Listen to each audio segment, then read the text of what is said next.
الحمد لله رب العالمين والصلاة والسلام على نبينا محمد وعلى آله وصحبه أجمعين أما بعد. J'espère que vous allez tous bien.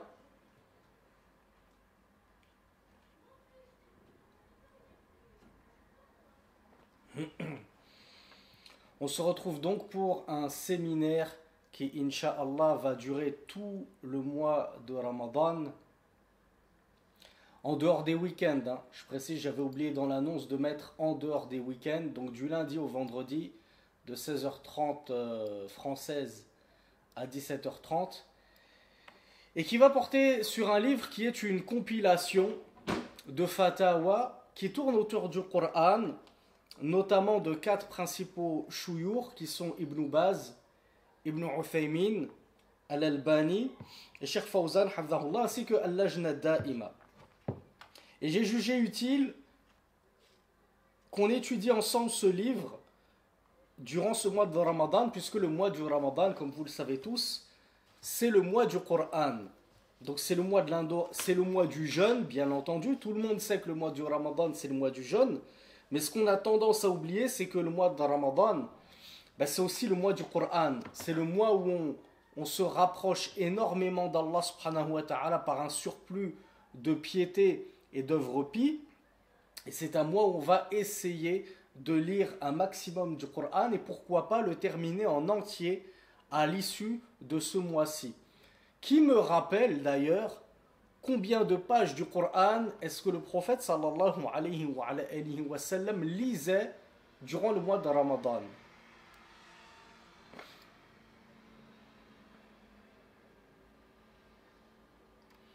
Alors oui, on me dit 17h30 française, effectivement, hein, je suis en décalage par rapport à vous. Ici, on a une heure en moins. Donc de 17h30 à 18h30 les cours. Tous les jours, Inch'Allah, sauf le samedi, dimanche. Alors Walid Abu Hafsa, il nous dit 1200 pages, c'est-à-dire deux fois le Coran. En réalité, le prophète sallallahu alayhi wa sallam lisait chaque Ramadan avec Jibril tout ce qui lui avait été révélé du Coran. Donc lorsque le Coran n'avait été révélé qu'aux trois quarts, le prophète sallallahu alayhi wa sallam ne lisait que les trois quarts du Coran, puisqu'il n'avait pas été révélé en totalité. Je vous rappelle que le Coran est descendu graduellement. Mais la dernière année où le Coran a été descendu quasiment complètement, il restait que quelques versets avant que la révélation ne soit totalement terminée, eh bien le prophète sallallahu alayhi wa sallam a lu avec l'ange Gabriel, Jibril, deux fois le Coran. Ce qui montre l'importance de renouer le lien avec le Coran durant ce mois de Ramadan. Ce n'est pas juste un mois de privation de nourriture et de boisson. C'est aussi un mois où nuqbilu ala Allah. On va essayer d'avancer vers Allah, de cheminer vers Allah, en mettant le plus possible en application le Coran. Donc on va faire des prières de nuit, les fameux tarawih, mais je peux essayer de rajouter des prières facultatives avant ou après certaines prières obligatoires. Qui nous rappelle comment ça s'appelle, ces prières là qu'on peut faire avant ou après certaines prières? C'est pas n'importe comment, n'importe quand. On a donné un cours dédié à ce sujet dans notre playlist Al-Mulakhas al-Fiqhi. Bravo, c'est les fameuses rawatib. Les fameuses rawatib, les prières annexées aux prières obligatoires qui sont surérogatoires, mais c'est le mois pour commencer à nous y mettre.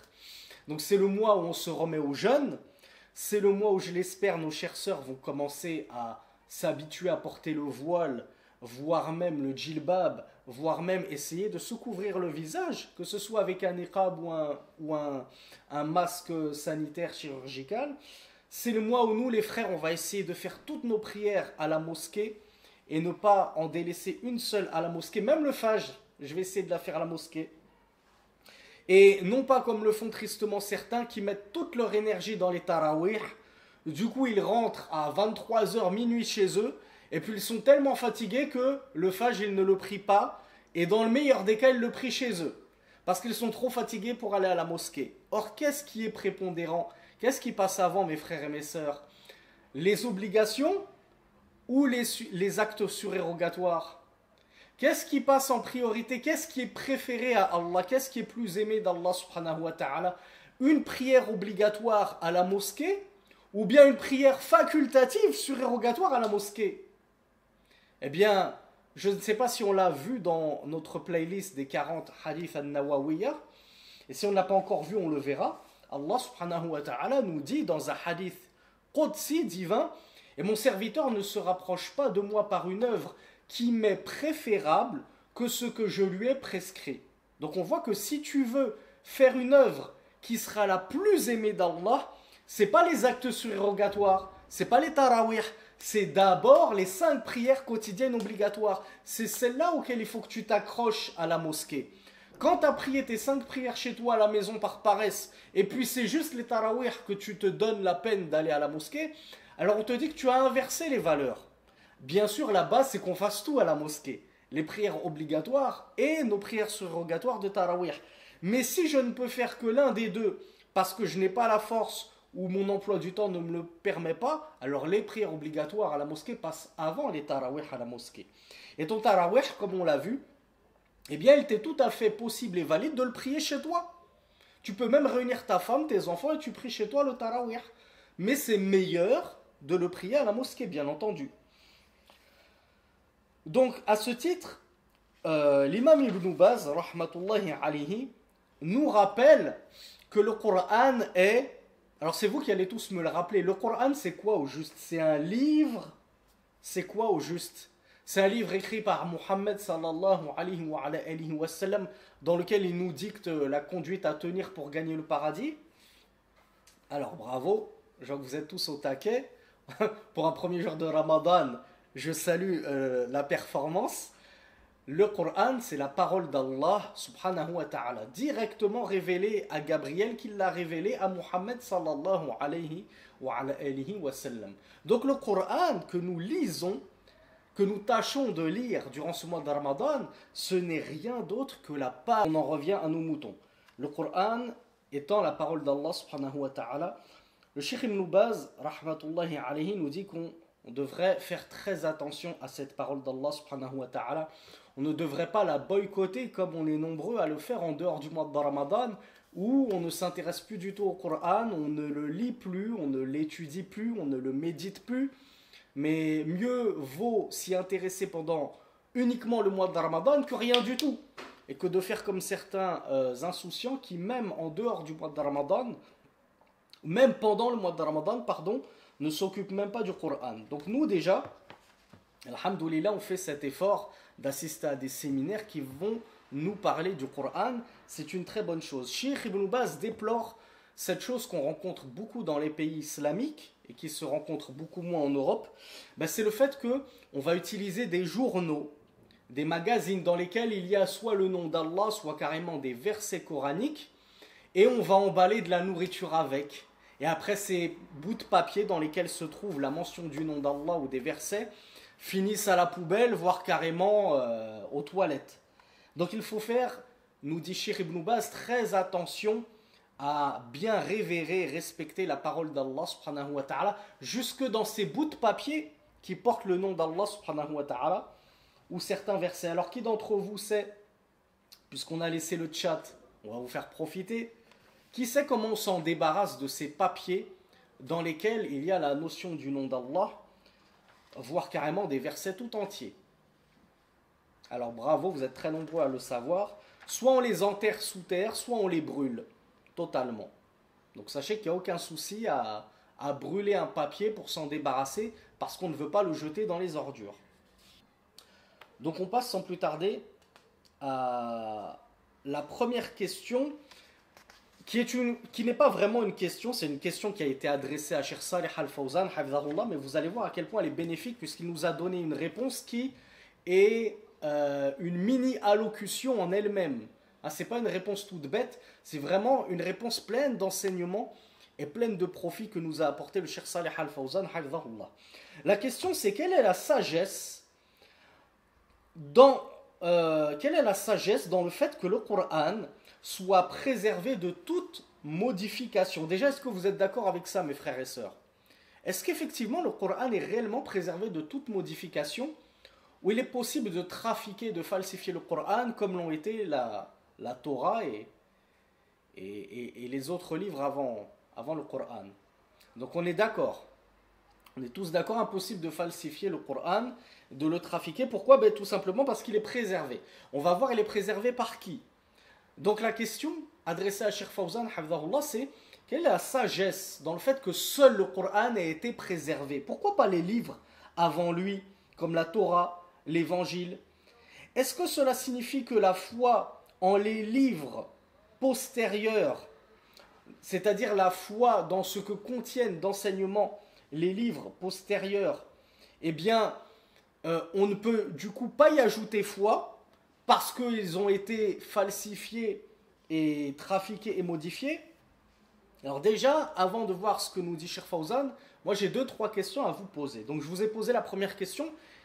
Est-ce vrai que le Coran est infalsifiable et qu'il ne peut subir d'altération? Donc vous m'avez tous répondu oui. Deuxième question, qui est-ce qui protège le Coran? Est-ce que ce sont nous, les huffaz du Coran, les grands mémorisateurs du Coran, qui sommes les garants de sa protection? De sorte que s'il y en a un qui vient essayer de nous lire le Coran d'une mauvaise façon, on lui dit « T'as faux, c'est pas comme ça, ce verset ne se trouve pas dans le Coran. » C'est nous qui le protégeons nous-mêmes? Non, c'est Allah, bravo, comme vous l'avez tous apporté. Troisième et dernière question, on a parlé des livres qui ont été modifiés. Qui peut me citer certains livres qui ont été révélés avant le Coran et qui ont subi effectivement des altérations? Alors on me parle de la Torah, on me parle... Alors la Bible, pas vraiment, parce que la Bible en fait c'est 2 livres jumelés. C'est l'Ancien Testament et le Nouveau Testament. C'est-à-dire c'est la Torah de Moïse, avec les psaumes de David, avec quelques autres livres, et avec les évangiles. Est-ce que c'est juste le Nouveau Testament étant composé des évangiles? Est-ce que c'est juste d'un point de vue islamique de parler des évangiles, les évangiles? Est-ce que nous en islam nous croyons en les évangiles? Bravo. Nous croyons en l'évangile, l'apostrophe, l'évangile comme le Coran, la Torah. Pour l'évangile, c'est pareil. L'évangile, il n'y en a qu'un ou une. Je ne sais plus si c'est féminin ou masculin, l'évangile. Et Jésus a reçu al-Injil. Il a reçu l'évangile. Quant à les évangiles, ben oui, ce sont des compositions humaines. Ce sont l'œuvre humaine qui ont été écrites des années après Jésus, en s'inspirant plus ou moins de ses enseignements. Voilà pourquoi on trouve des choses visiblement vraies dans l'évangile, et on trouve des choses qui sont totalement anachroniques, contraires au bon sens, contraires au monothéisme, des choses comme ça. D'ailleurs, la question qu'on a posée à Cheikh Fawzan, c'est est-ce qu'on doit croire du coup en l'évangile, en la Torah? À votre avis, qu'est-ce que vous répondriez à cette question? Est-ce que vous y croyez à l'évangile, à la Torah, au feuillet de Abraham? Alors j'ai eu les 3 réponses. Il y en a qui me disent non de manière péremptoire. Il y en a qui me disent oui de manière péremptoire également, absolue. Et il y en a qui sont à mi-chemin. La réalité, c'est qu'on doit être à mi-chemin. C'est-à-dire qu'on croit, comme va le dire, comme nous l'explique Cheikh Fawzan, hafidhahullah, aux livres originels tels qu'ils ont été descendus par Allah subhanahu wa ta'ala. Pourquoi? Parce que aussi bien la Torah que l'évangile que les autres livres, à l'instar du Coran, ce sont la parole d'Allah subhanahu wa ta'ala. Donc bien sûr que nous croyons en la parole d'Allah subhanahu wa ta'ala qui a été descendue à Moïse. On croit en la parole d'Allah qui a été descendue à Jésus, l'évangile. On croit en la parole d'Allah qui a été descendue à Abraham, Ibrahim. Comme on croit en la parole d'Allah qui a été descendue sur Muhammad sallallahu alayhi wa sallam, Al-Qur'an. Donc les livres originels, oui, on y croit. Maintenant, les livres actuels, la Torah version revisitée, la Bible revisitée version 2024. Chaque année, on a une nouvelle version de la Bible. Ben non. Comment on peut croire en un livre qui chaque année a de nouveaux ajouts, a de nouveaux... ça y est, on a découvert que la Terre ne tournait pas autour du Soleil, on va enlever ça de notre Bible, etc. Non. Donc ça, on n'y croit pas. Donc, nous disons tout simplement, nous croyons en la Bible, la Torah, les livres révélés originellement. Quant à ces livres-là actuels, eh bien nous disons comme nous l'a enseigné le prophète sallallahu alayhi wa sallam. Ni nous ne disons que tel verset, il est faux, ni nous ne disons que tel verset, il est vrai. Parce que ce verset, on ne sait pas s'il fait partie des livres originels ou il a été écrit par l'homme et qu'il est l'œuvre d'un homme. Donc ni on y croit, ni on y mécroit. On s'abstient tout simplement de se prononcer. Et on garde cette parole globale et générale. Nous croyons en les livres d'Allah subhanahu wa ta'ala comme il nous demande d'y croire dans le Coran. Mais ce qui est voulu par là, c'est les livres originels, tels qu'ils ont été descendus sur les prophètes. Donc le Cheikh Fawzan, hafizahullah, nous dit que le Coran, c'est Allah subhanahu wa ta'ala qui en est le garant de la préservation. C'est Allah lui-même qui s'est engagé à nous préserver le Coran de façon à ce qu'il soit infalsifiable et non modifiable.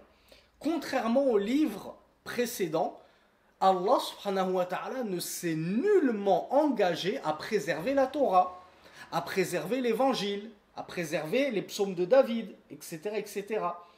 Quelle est la hikmah à votre avis? Quelle est la sagesse? Pourquoi uniquement le Coran a le droit à cette préservation, cette sauvegarde?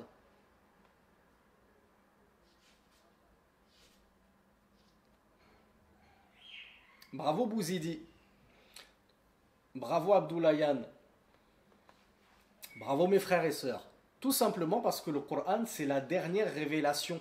Est-ce qu'Allah Azza wa Jal va nous envoyer une révélation après le Coran?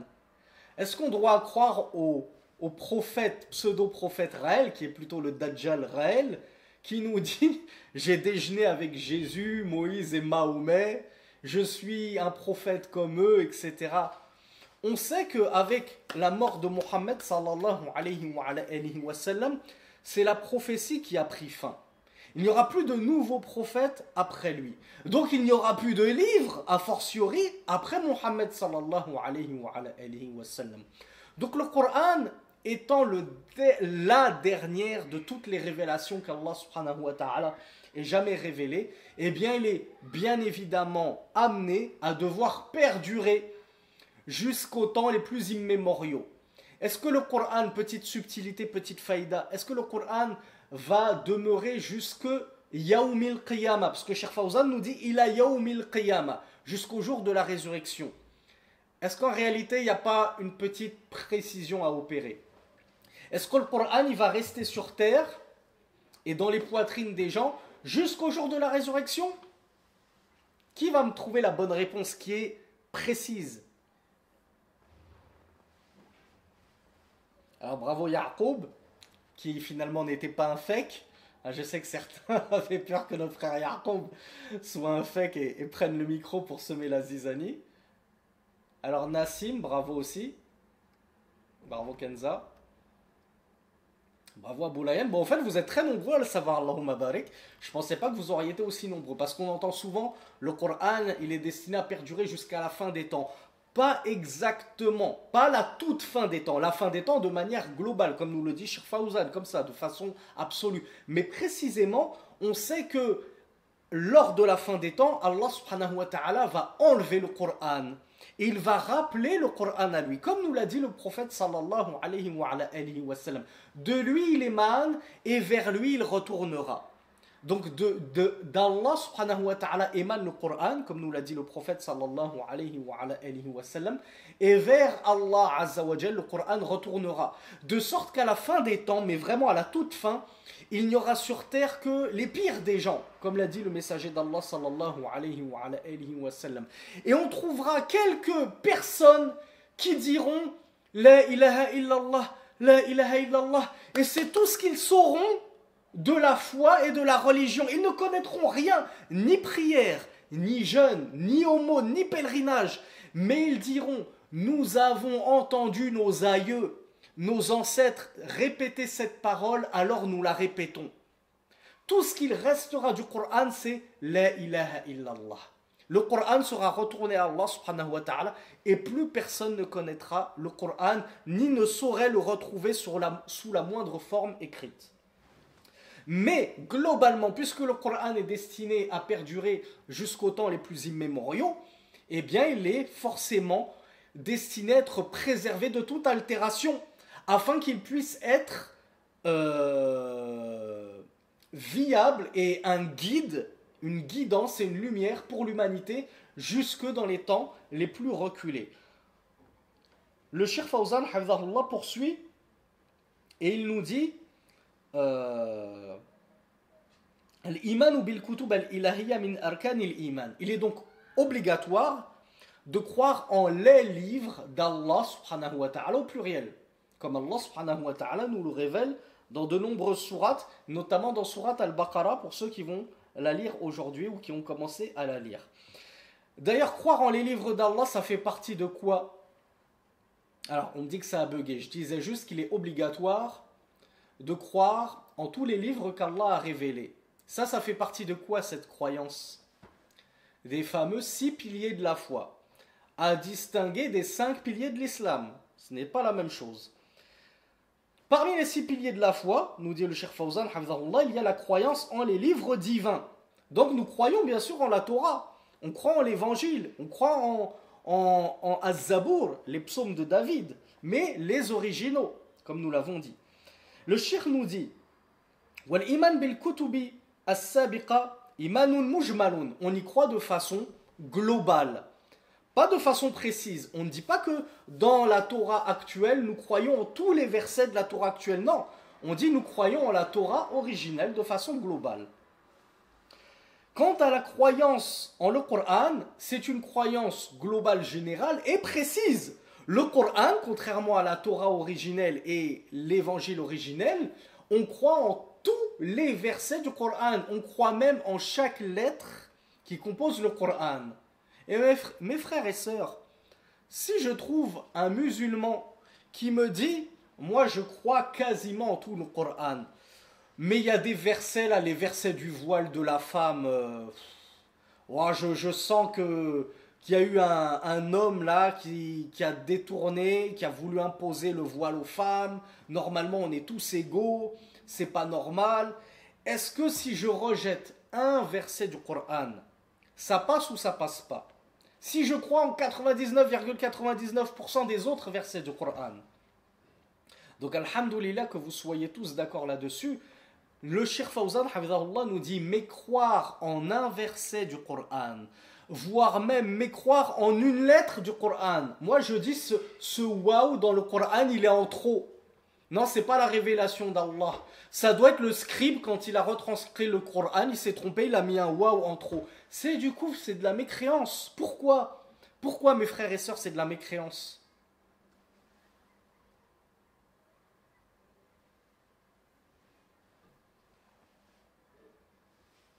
Alors on me dit c'est renier la parole d'Allah. Moi j'attendais que vous me donniez la réponse par rapport à ce qu'on vient de dire juste avant.